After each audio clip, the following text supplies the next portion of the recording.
Hi Alicia, how are you doing? I'm Stephen Franklin, Vice President Research and a Professor of Geography at the University of Saskatchewan.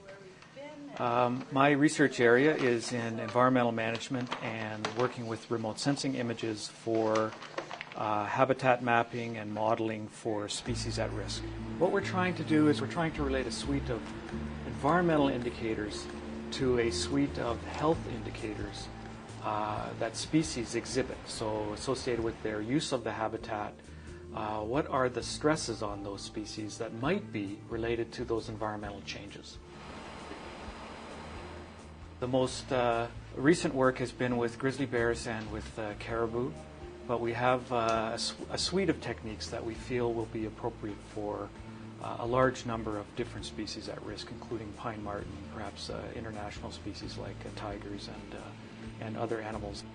I think that I knew from a very early age that I liked spending a lot of time in the environment. I was fascinated by the natural world. I understood from my parents that they would support me in this. My parents immigrated to Canada from England and were Londoners.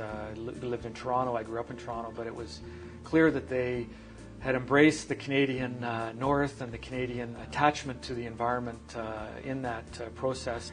Many of my younger summers were spent camping or learning about the environment in various settings. It's been a major challenge for me having to balance the administrative obligations that are associated with the Vice President research position and my firm belief and passion for my research objectives that I've been developing with my colleagues. But I have found that the University of Saskatchewan has been particularly generous in understanding my needs to involve myself in this research project. We'd like to find, if we can, the way in which we can continue to develop economically the landscape, but not at the expense of environmental values that we hold dear.